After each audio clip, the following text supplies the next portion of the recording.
Hey, Stage Warriors. This is Don McGrath, co-founder of Speakers Pathway Coalition. And if you've been watching any of the things that I've published lately on this page, you might know that I have been coaching a number of people giving TEDx talks in Cocoa Beach, and I've been having a blast working with them. They're a great group, and it's been a lot of fun. And I've been trying out as much value as I possibly can. I'm honored to work with all of them.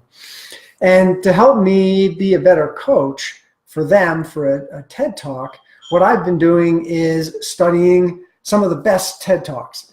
And one of the things that I do when I watch speakers is, it's hard for me not to do this, is I watch speakers not so much for what they're talking about, but for how they deliver things. I'm absolutely fascinated by the language, by body language, by use of a stage, use of visuals, inflections, all of these things that I've just been a student of for years and years and years. So I really love it.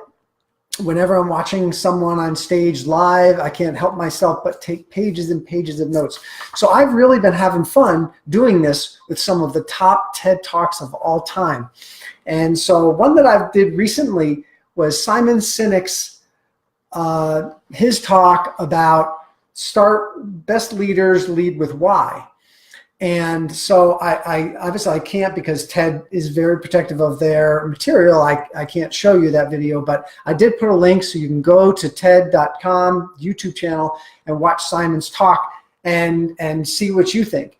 But these are some things that that I thought as I watched Simon's talk, and I hope you find this interesting. Obviously, this is just my opinion. I just thought this might give you some insights as to the way a speaker coach might approach looking at the way that speakers speak. So I just thought, I watched this talk and I took tons of notes. I took, I think, 4 pages of notes on Simon's talk. So what I thought might be fun and instructive is I'm just going to walk through my notes and kind of share with you the things that came to me, the things that I thought were really, really brilliant, the things that maybe Simon, could have maybe done a little bit better to be more effective. And this interesting thing about Simon is that his talk was actually a TEDx talk. So the one that you'll see and the one that I'm talking about is a TEDx talk. So it was a relatively small local event. It wasn't the big conference, big TED conference.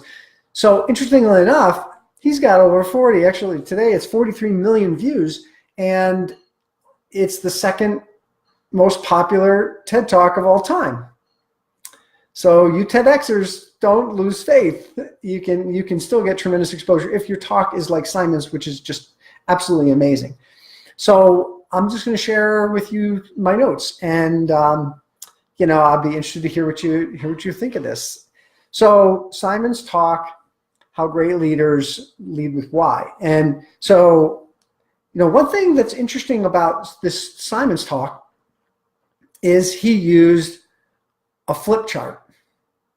You see very, very few TED Talks where people use exclusively a flip chart or use a flip chart at all. You'll see some others where people don't use any kind of visual aids, and Simon chose to use a flip chart, and he used it very, very effectively. So that was kind of interesting about Simon's talk, is he used a flip chart, and I think he only used 2 or 3 pages. Watch the video and you tell me whether he used 2 or 3 pages. So he started his talk off with asking, can you explain why some things work and some things don't? Some things work for some people and some things don't work for other people. And, I thought this opening, once I watched the whole talk and I went back, I thought there was even an opportunity for Simon to maybe make this a little bit stronger, because honestly, I didn't get it until he went a little further. He then goes to talk about 3 examples, 3 stories. And he sets up for all the future stories he's going to tell with 3 examples. And these examples, I assume, were very strategically chosen. They are why Apple is so innovative, when they're just a computer company. Why Martin Luther King was able to accomplish what he accomplished when he wasn't the best orator and he wasn't the only person out there doing similar kinds of things. And then why the Wright brothers were the first ones to get to flight. And here's the thing that's brilliant about these examples. Okay, so think about the audience. So what Simon's done, and I assume it's very strategic. So Apple appeals to all the technical people, probably the younger people, or maybe people who are a little more vintage, like myself and my buddy Jim, who's joined. But so by using Apple, he's borrowing some credibility by Apple because a lot of people love Apple. Okay, so automatically he has a huge audience who can resonate with that story. The very technical people, the younger people, the early adopters, the people who would really be interested in a lot of what he says. Okay, and then Martin Luther King. So that appeals to the people who are more movement oriented, who are like, I don't care what technology there is, but I really care about our society, and I care deeply about the people in our society. So by using that example, he's appealing to them.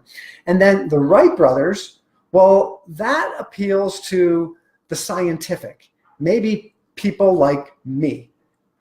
So maybe a little bit older, but who like history. So he has managed to take a cross-section of stories which really include a lot of people. So that I thought was tremendously brilliant. And he said that these people are not the only ones doing that, and so there's something else at play. So he then goes on to say, well, I made a discovery, and that led me to change the way that I think. So he's stepping into a position of authority. I made a discovery, and it was there for me to discover. All I had to do was see it and codify it. So he is claiming that, which I thought was brilliant, really establishing that expertise. Because of all the things that Simon does extremely well in this talk, is he comes off as the authority. And that, I believe, is the secret sauce as to why his talk is so amazing. He then goes on to draw a very simple diagram on the flip chart. It says what, how, and why, and with why at the middle. And he goes on to explain that people buy into you and your products because of why you do it, not what you do. And so he uses that throughout. And if you watch the talk, he probably says this 7 times. People buy why you do it, not what you do. And he will say that over and over. And that's a mantra that comes through. And that's a very strong way to kind of pound that into the heads of the people watching. So absolutely fantastic.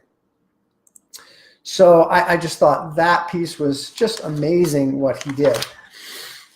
Then he goes on to tell more of the story of Apple computers.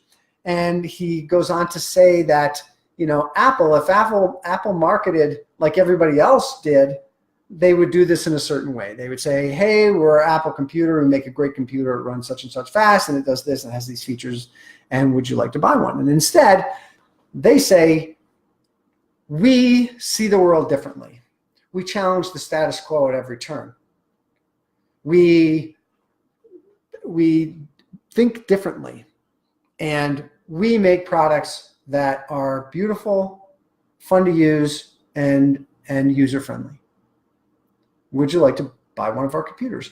And that is the difference. He says, that is the difference. So he goes on to tell the story. Then he goes on to share some stories about some other companies that started with the what and how it didn't work so well for them. Again, people don't buy what you do. They buy why you do it over and over and over again.